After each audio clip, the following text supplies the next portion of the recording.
Alhamdulillah wassalatu wassalamu ala Rasulillah wa ala alihi wa sahbihi wa man tabi'ahu wa mawalah.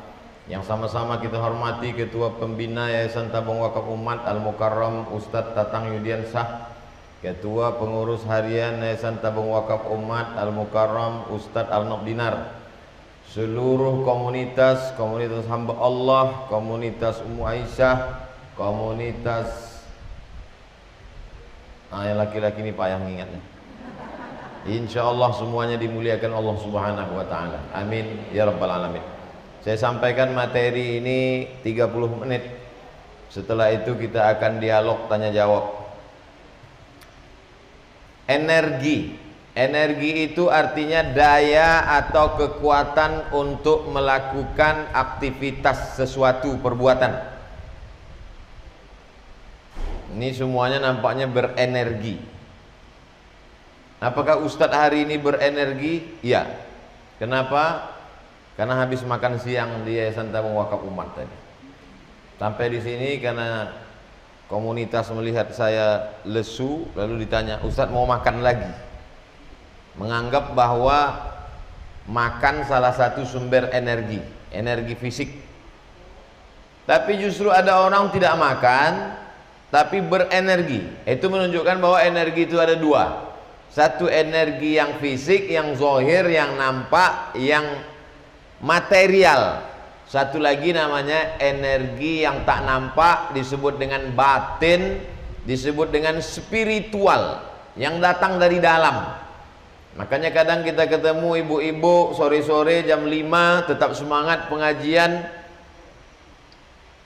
Semangat dia pengajian. Pas dikasih air minum, tidak. Ibu tapi tetap semangat. Enggak. Pas kasih kue kotak mau. Saya sangka sedang puasa sunat. Rupanya maksudnya kasih kue air banyak di rumah, itu maksudnya. Energi bangkit dari dalam karena semangat yang luar biasa. Mudah-mudahan energi kita ini bukan hanya dari fisik, tapi dari dalam, insyaallah. Amin.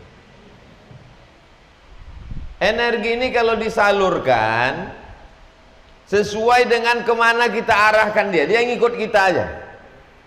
Kebetulan anak muda energinya disalurkannya ke sepeda motor.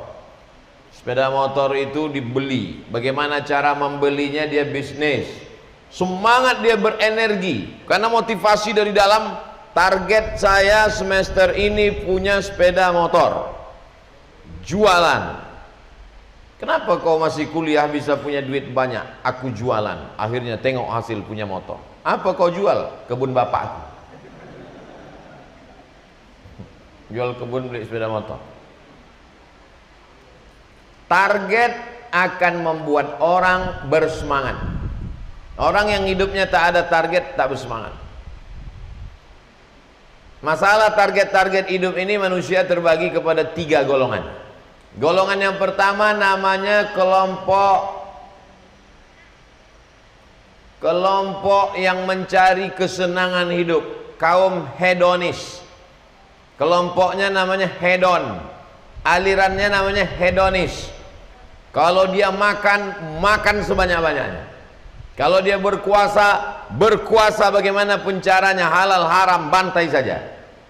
Kalau dia hobi sesuatu, yang penting tercapai. Ini namanya kaum hedon. Karena hidup ini sekali, maka buatlah hidup ini sebahagia-bahagianya, seserah dengan cara apapun, jangan tengok halal haram. Yang penting senang, kenyang, tenang. Habis itu mati. Mati itu hanya tidur aja kata dia. Tak ada itu sakaratul maut, tidak ada itu azab kubur, tidak ada itu mungkar nakir, tidak ada. Kaum ini juga disebut dengan aliran wujudiyah. Wujud ada. Sesuatu yang ada ini karena wujud, karena ada. Kipas ini ada karena bisa ditengok mata. Orang ini ada karena bisa dipegang, disentuh, bersalaman. Kalau tidak bisa ditangkap dengan panca indera, maka tak ada. Alam barzakh itu tak ada. Alam kubur itu tak ada. Akhirat itu tak ada. Surga tak ada, neraka tak ada, malaikat tak ada, ruh tak ada. Jadi kalau ada kawan kita tengok gaya hidupnya macam itu, walaupun dia Islam, itu sesungguhnya Islam itu karena keturunan saja. Isi kepalanya sudah dirubah dengan mazhab, namanya mazhab hedonis, senang-senang, yang penting enjoy. Oh tapi dia Islam kok Pak Ustadz. Buktinya kemarin waktu Idul Fitri beli baju baru. Bukan, karena keyakinan dalam dirinya sudah berubah. Ini yang disebut dalam hadis Nabi, fa'abawahu yuhawidanihi, bapak ibunya merubah dia menjadi Yahudi, au yunassiranihi, merubahnya menjadi Nasrani, au yumajjisanihi, merubahnya menjadi Majusi. Ini kelompok kiri yang hidupnya mau senang, tenang, kenyang, lenang, apapun caranya. Sedangkan kelompok yang kedua lawan dari kelompok yang pertama tadi. Hidup ini tak boleh senang, hidup ini mesti susah-susah. Karena kalau kita senang nanti kita lupa dengan Tuhan. Tak boleh punya mobil, karena kalau masuk dalam mobil perjalanan enak, nyaman, tentram, adem, sejuk, nanti jadi lupa dengan Tuhan. Tak boleh pakai sepeda motor, mesti berjalan kaki, pakaian compang-camping. Ini kelompok ini namanya aliran asketis. Asketis artinya meninggalkan keduniawian. Ada juga orang Islam yang berkeyakinan seperti ini. Dulu hedonis, setelah taubat hijrah ikut pengajian ustadz, asketis. Mana mobil kau kemarin? Sudah habis semua. Kau serahkan untuk yayasan tabung wakaf umat? Enggak, diambil debit kolektor. Pakaian tak penting. Kelompok hedonis pakaiannya outfit luar biasa. Dari mulai sepatu, celana, baju, topi, kacamata, aksesoris. Saya tak mau sebut cincin, gelang, anting, nanti ibu tersinggung tak datang lagi. Ini yang penting style, gaya, energinya habis berpikir untuk itu. Kemarin pengajian hari Senin sudah bawa cincin yang 2 gram. Nanti yang punya cincin masukkan ke jilbab biar jangan nampak saya. Masa nggak ganti-ganti? Kemarin sudah. Jadi energi yang ada di kepala ini berpikir bagaimana supaya penampilan aku beda. Kemarin waktu pengajian udah aku bawa sepatu yang tumitnya 5 cm. Gimana kalau ke depan aku bawa tumitnya yang 12 cm? Sehingga semua orang yang menengok dia berjalan sakit jantung. Gitu. Dia yang melangkah, kita yang cemas. Energi di otak ini dipakai untuk bagaimana supaya aku nampak hebat. Bagaimana? Makanya jangan heran kalau ada orang berita melihat merubah wajah tato, ditanam tanduk di kepala, digunting hidung, digunting telinga. Orang semua heran melihat apa ini yang terjadi ini. Ini orang macam setan, berarti kerasukan setan. Enggak, dia tidak digoda setan, karena udah macam setan, udah. Mukanya pun setan pun takut. Aku tak seseram ini kan setan. Energi itu terus berpikir bagaimana aku tampil beda, bagaimana supaya aku dikagumi orang, bagaimana supaya aku hedon. Sedangkan yang ini tak mau tampil ke depan. Kau tak ikut pengajian, pergilah ke pengajian. Aku cukup di rumahnya aja. Karena kalau aku ikut pengajian nanti ria. Aku ingin menyendiri di sini, bawaanku mau mati aja. Asketis. Nabi Muhammad SAW orang salah sangka. Satu kelompok mengatakan Nabi Muhammad itu hedon. Satu kelompok mengatakan, Nabi Muhammad hedon. Coba tengok, dia punya kuda, dia punya harta, menikah dengan Aisyah, maharnya 20 ekor onta. Nabi Muhammad itu panglima perang. Nabi Muhammad itu pemimpin. Semua orang di Madinah tunduk sama dia. Orang Yahudi, orang Islam, dia penguasanya. Dia hedon, kata kelompok yang ini. Kata satu kelompok lagi, enggak, Nabi Muhammad itu orangnya asketis. Dia tidak mementingkan harta. Tengoklah waktu dia meninggal, harta warisannya tak ada. Nahnu ma'asyurul anbiya, kami para nabi, la nurithu, kami tidak meninggalkan harta warisan. Wa ma taraknahu shadaqah, semuanya kami sedekahkan ikhlas fisabilillah. Yang kelompok hedon salah sangka, yang kelompok asketis pun salah sangka.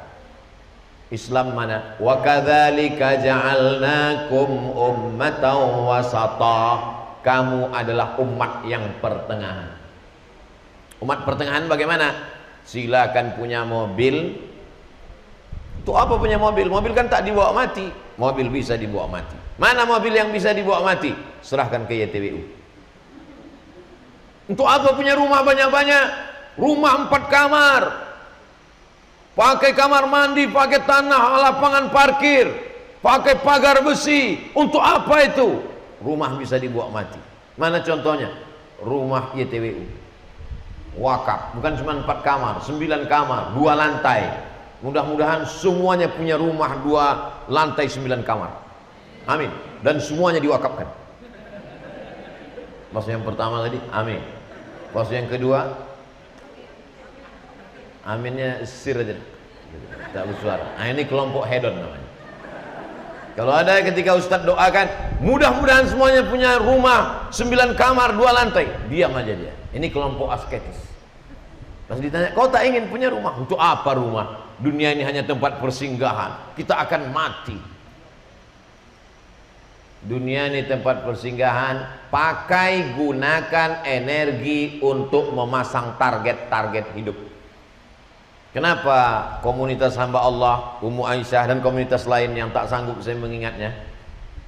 Kenapa terus semangat? Karena saya yakin ada target-targetnya. Walaupun tak pernah saya tanya. Saya termasuk orang yang tidak mau mendikte orang bertanya, apa target kalian? Tidak. Silakanlah punya target sendiri. Diumumkan oleh Ustaz Al-Naf bahwa akan ada baju batik dan kain untuk santri Nurul Azhar. Oh, mereka punya target. Ternyata target mereka adalah baju batik dan kain sarung. Ini bulan Rabiul Awal, Rabiul Akhir, Jumadil Awal, Jumadil Akhir, Rajab, Sya'ban, Ramadan. Akan ada buka puasa 30 hari gratis. Berarti ada target ke depan berapa nasi yang bisa kita siapkan, bungkuskan. Itu kan urusan ibu-ibu Pak Ustadz, ya.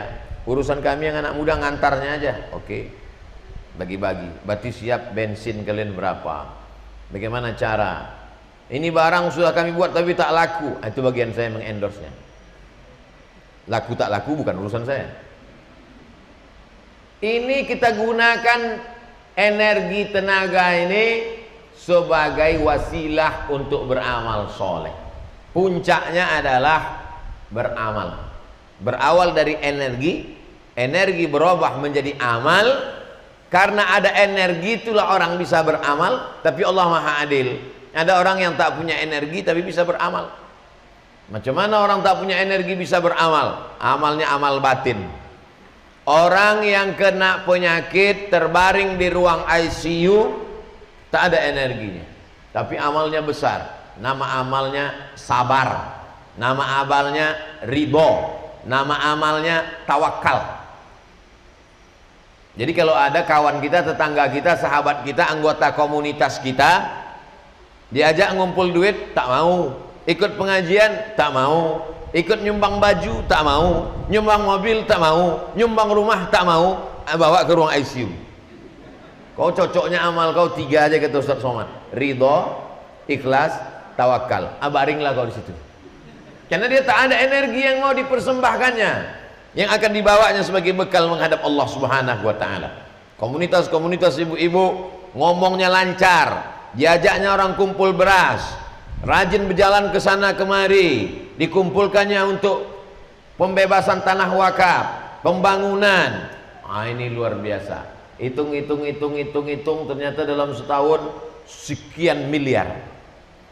Berapa miliar Pak Ustadz? Tanya Ustadz Allah. Kenapa Ustadz tak sebutkan? Nanti kena pajak. Oh, kita taat pajak. Hari gini nggak bayar pajak, apa kata dunia? Ada konsultan kita. Apa makna yang ingin saya sampaikan? Orang pegawai pajak pun energinya luar biasa untuk mencari tahu berapa pendapatan kita. Padahal ini tugas dari atasan. Atasan kanwil atasannya lagi pusat. Bagaimana kita tidak menggunakan energi kita kepada semua segala atasan ini? Ada yang maha atasan, Allah Subhanahu wa ta'ala. Wala ya'uluhu hifzuhuma wa huwal aliyyul azim. Wa huwal aliyyu, atasan dari segala atasan, azim, yang paling agung, paling mulia, paling besar di antara yang paling hebat. Itulah dia Allah Subhanahu wa taala.